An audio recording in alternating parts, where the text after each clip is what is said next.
Certificate of Field Jobs Registration, Platinum Membership, issued to Yard Drainage Maintenance Services, valid until 3 January 2026, with 3 pages.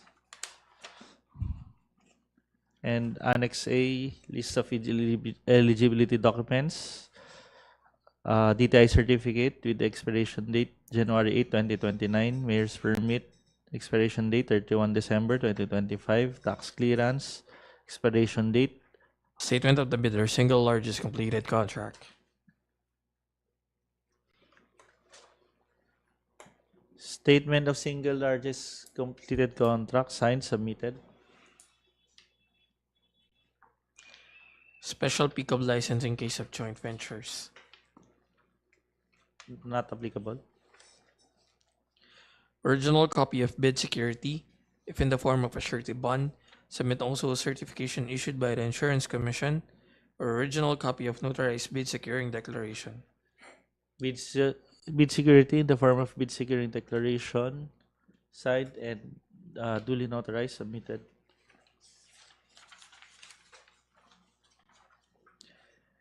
Organizational chart for the contract to be bid. Organizational chart, signed, submitted. Original duly signed list of contractors, key personnel. List of key personnel, signed, submitted. Original duly signed list of contractors, major equipment units. List of equipment units, signed and submitted. Original duly signed omnibus sworn statement, and if applicable, original notarized secretary certificate or original special power of attorney. Omnibus sworn statement,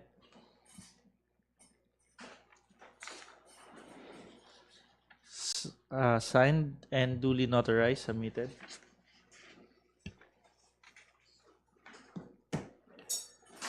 Certification under oath attesting that they have no pending cases against the government.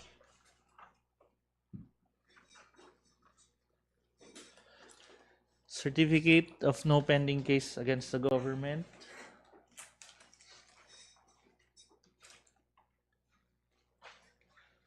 Signed and duly notarized, submitted. Legal clearance to be issued by the CAAP Enforcement and Legal Service. Legal clearance issued to Yard Drainage Maintenance Service. Issued last November 7, 2025 and valid until June 7, 2026. Signed by Attorney Roberto Martinez Benaventura. Signed and submitted. Bid bulletins, if applicable. Not applicable. The prospective bidder's computation of net financial contracting capacity.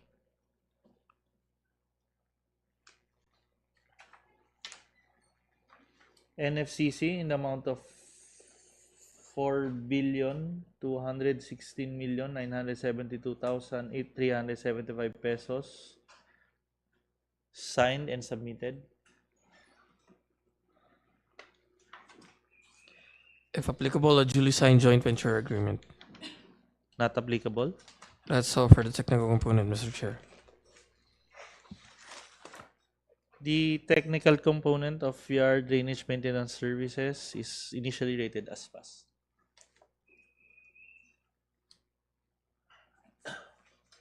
Mr. Chair, permission to open the financial component. Go ahead, please. Thank you, sir.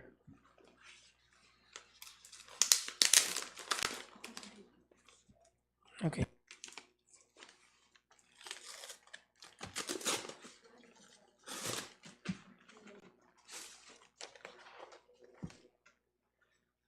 The submitted financial component of Moonlight Marketing and Construction has tabbings. Signed each page and with pagination. Check, please. Checklist. Original of duly signed bid prices in the bill of quantities. Bill of quantities signed and submitted. Summary of bid proposal. Summary of bid proposal signed and submitted. Bill of materials and cost estimates.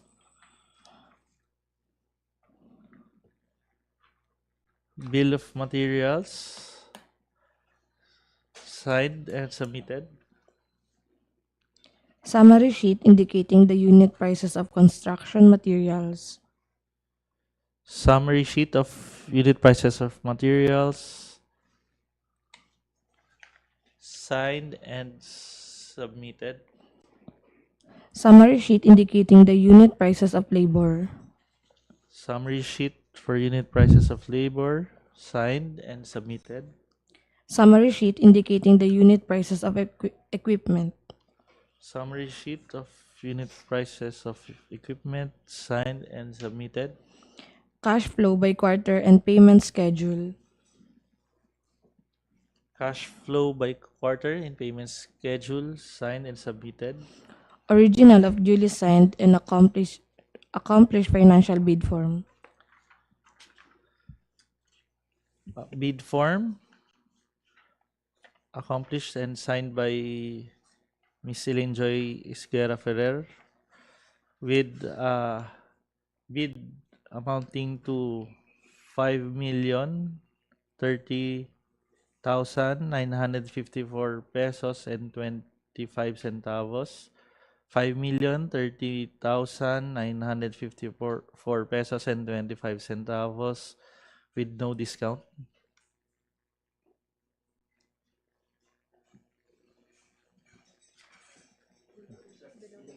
And the submitted bid is below the ABC.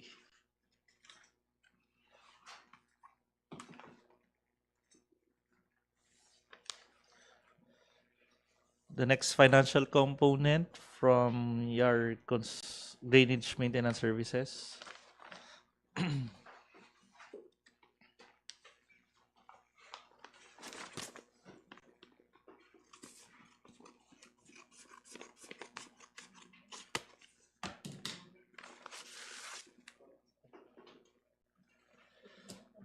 The financial component of your drainage maintenance services has stabbings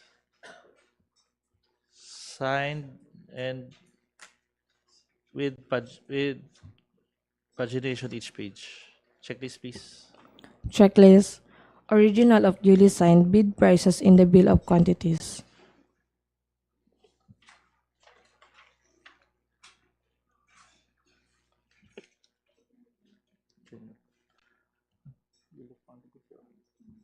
Bill of quantities signed, submitted. Summary of bid proposal. Summary of bid proposal signed and submitted. Bill of materials and cost estimates. Bill of materials signed, submitted. Summary sheet indicating the unit prices of construction materials. Summary sheet for unit prices of materials signed and submitted. Summary sheet indicating the unit prices of labor. Summary sheet for unit prices of labor signed, submitted. Summary sheet indicating the unit prices of equipment. Summary sheet for unit prices of equipment signed and submitted. Cash flow by quarter and payment schedule. Cash flow by quarter and payment schedule signed and submitted. Original of duly signed and accomplished financial bid form.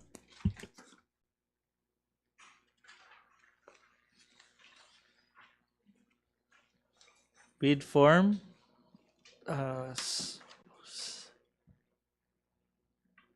signed by Rocky M. Magada, General Manager of your Drainage Maintenance Services.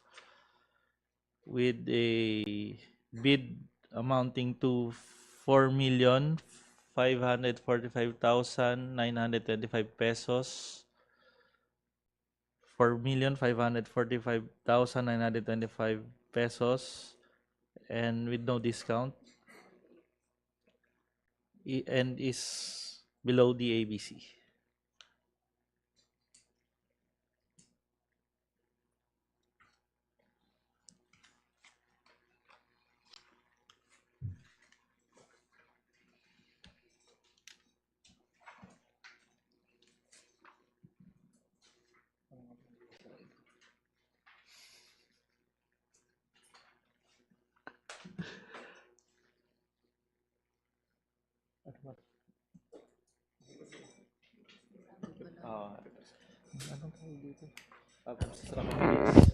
This is Mr. Chair, this is the abstract of bids for the project Rehabilitation of Perimeter Fence from Multi-Lèvél Parking to Gate 2 at CAAP Central Office.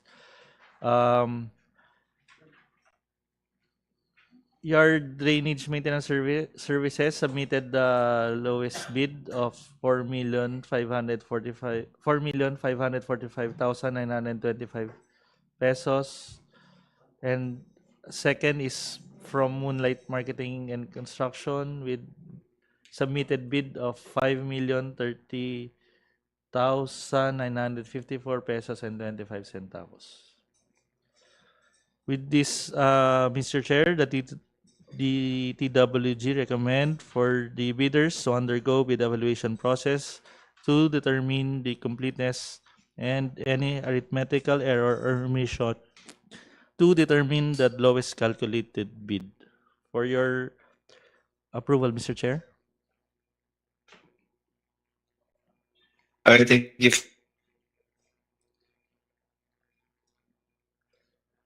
Do we have your recommendation for conduct of bid evaluation? Do you have any comments from the members? If present, have a motion, please. Motion, Mr. Chair. Go- Motion to adopt the recommendation of the TWG for the bid evaluation of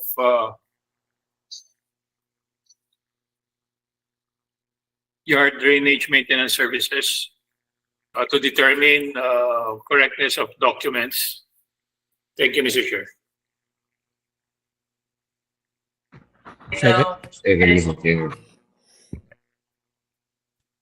Seconded, the recommendation of the TWG is adopted, and let these bids that were open this morning be subjected to bid evaluation for consideration. All right, motions carried. Thank you. Thank you, Mr. Chair. To the representative po, ma'am, maraming salamat po for joining us.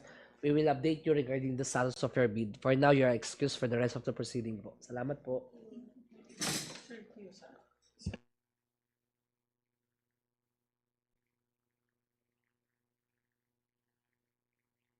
Mr. Chair, for the agenda number 2, pre-bid conference. This is a pre-bid conference for asphalt overlay of runway at Roxas Airport with bid number 256508 Alpha.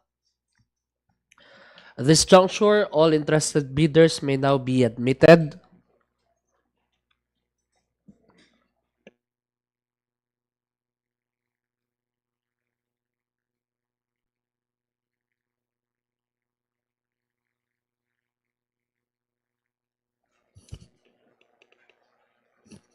To my fellow secretariat, all interested bidders, pa-admit na po natin sila online. Thank you. Thank you, sir. All interested bidders for the project asphalt overlay of runway at Roxas Airport with bid number 256508 Alpha. Sir, ma'am, please be informed that this proceeding is recorded for documentation and transparency purposes po. For now, kindly type in your name and the company you represent to the chat box po. And please be informed that all questions and or clarifications shall be entertained after the presentation of the end user. Maraming salamat po. Magandang umaga.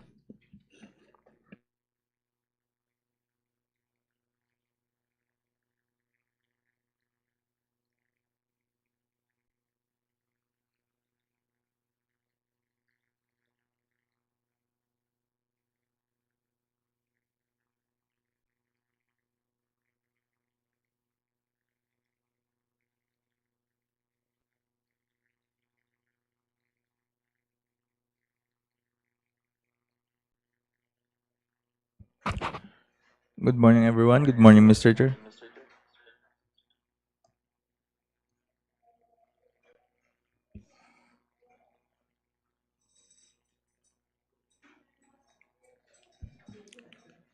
This is Vincent presenting the rebid conference of asphalt overlay of runway at Roxas Airport Phase 2. Roxas City copies with bid number 256508 Alpha.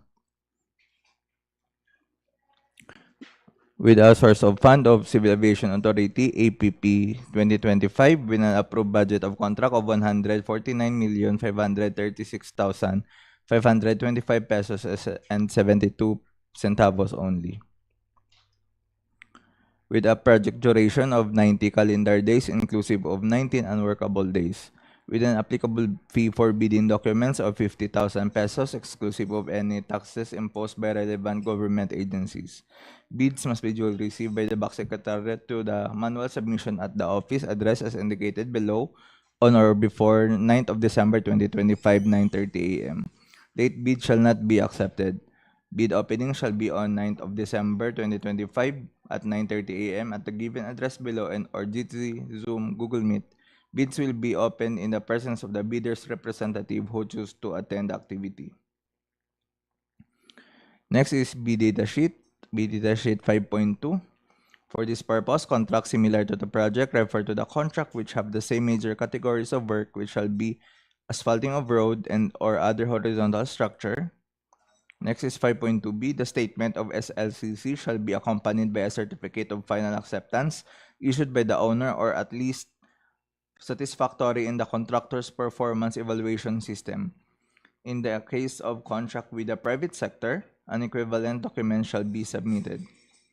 ITB Clause 7.1. Subcontracting is not allowed. ITB Clause 10.3. Village pickup license or a village special pickup license in case of joint ventures and registration for the type and cost of the contract, which shall be medium A, license category B, road, highway pavement, railways, airports, horizontal structures, and bridges. No other contractor license or permitted is required.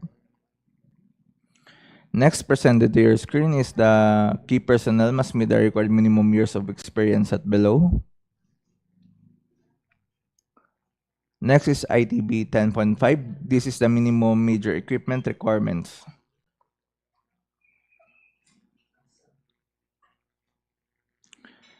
Next is ITB Clause 15.1. The bid security shall be in form of a bid securing declaration or any of the following forms and amount. The amount of not less than 2% of ABC if bid security is in cash, cashier's manager's check, bank draft guarantee, or a revocable letter of credit. The amount of not less than 5% of ABC if bid security is in surety bond.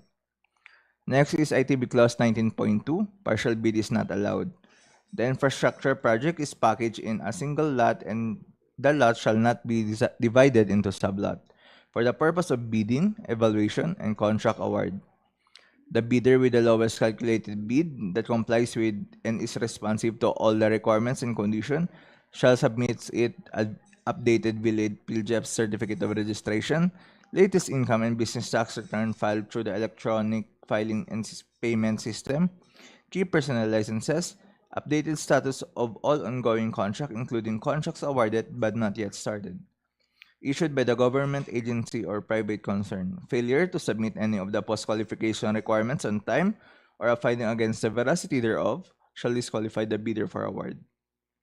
Provided that in the event that a finding against the veracity of any of the documents submitted is made, it shall cause the forfeiture of the bid security in accordance with the Section 69 of the IIR of RA 9184. Next is the special condition of contract.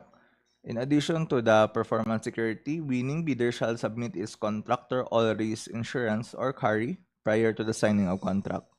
Next is GCC Clause 7.2. It has a warranty against structural defects of 5 years. Next is ITB Clause 15A. The date by which operating and maintenance manual are required is upon completion of the project. The date by which as-built drawings are required is upon completion of the project. PDF AutoCAD file of the as-built plans shall include as attachment to the required hard copy of the same upon completion of the project. The amount to be withheld for failing to produce as-built drawing and/or operating and maintenance manual by the date required is 2% of the contract price. Next is ITB Clause 20. The bidder with the lowest calculated bid that complies with and is responsive to all requirements conditions shall submit it a valid PhilJEP certificate of registration, latest income and business tax return filed through the electronic filing system, key personal licenses, and updated status of all ongoing contracts, including contracts awarded but not yet started, issued by the government agency or private concern. Next, presented to your screen is the checklist of technical and financial documents.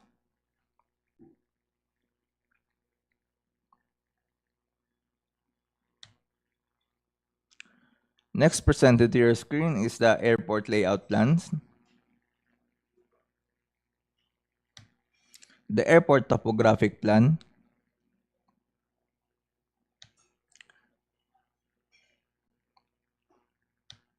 the site development and the runway centerline profile.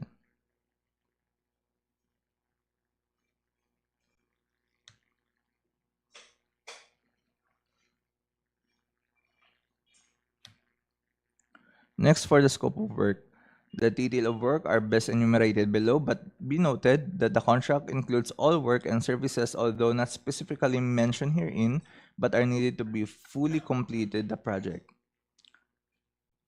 SPL1, the mobilization and demobilization. SPL2, construction safety and health. Next is the SPL3, temporary facility.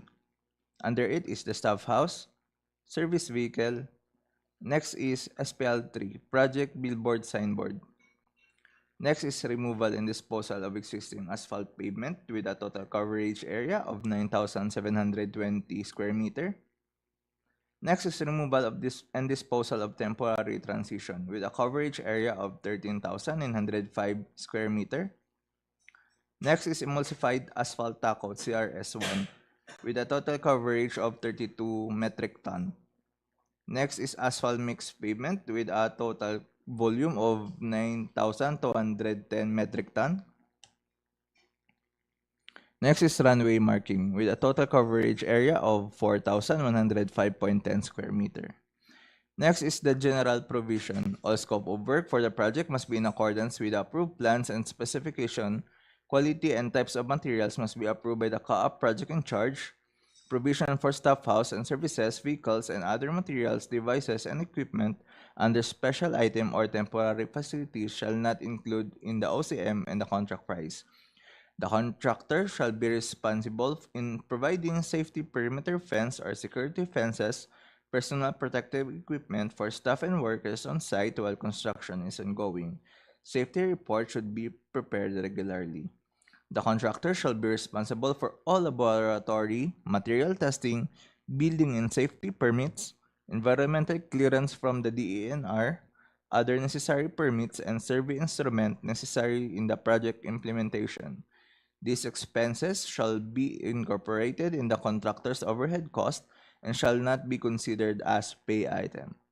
The contractor shall provide batch plant certification from the Department of Public Works and Highways in accordance with the DPWH Department Order Number 253, Series of 2003, titled Accreditation of Asphalt and Portland Cement Concrete Batching Plant. End of presentation. Thank you.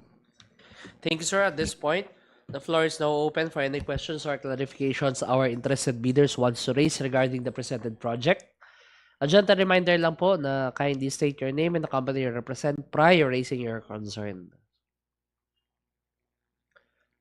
Calling once, twice. Mr. Chair, we have a raised hand from JMK Builders Construction. Yes, sir, ma'am. You are recognized po.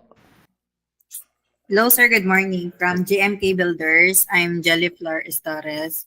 Tanong ko lang, sir, yung sa yung sa program po ng Asphalt Overlay of Runway, saan po namin makukuha po yun, sir? Yung mga ng mga sa sa project. Hello, ma'am. Ma'am, the bidding documents and the related documents are already uploaded po sa PhilJeps and sa CAAP website po. Wait lang. Sir? Hello, sir?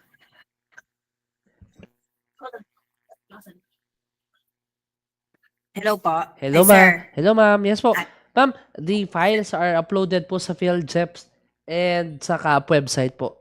For easy reference po, pwede nyo naman din pong i-email si BACSEC at bac@caap.gov.ph to request yung mas malinaw po na file. Okay po, sir. Thank you po. Thank you, ma'am. Any more questions or clarifications our interested bidders wants to raise? Calling once. Ma'am Selena Yap. Yes po, you are recognized po, ma'am. Hello, sir. Good morning po. Ang Infra Builders po, sir. Sir, ask ko lang po paano, sir, kung yung required po, sir, na legal clearance from CAAP, pwede mo ba siya, sir, i-request via email or talagang kailangan po magpunta po sa office? Ma'am, as regarding the legal clearance po, yes, you may request po via email po. And then kapag kukunin nyo na po, pwede nyo na po siyang kunin physically po, ma'am. Okay. Tapos, sir, last na po, sir. Yung pag-attend po ba sa pre-bid conference is it a prerequisite po for participating in the bid? Hello, ma'am. Ma'am, this is to confirm that this is not a prerequisite for bidders to join the bid. Everyone po eligible can and may join the bid po regarding the presented project, ma'am. Okay, sir. Thank you so much. Salamat po. Any more questions or clarifications our interested bidders wants to raise regarding the presented project? Ma'am, JMK Builders. Yes po, sir, ma'am, you are recognized po. Sir, ano mas required na recommended license? AAA ba talaga? O pwede yung AA?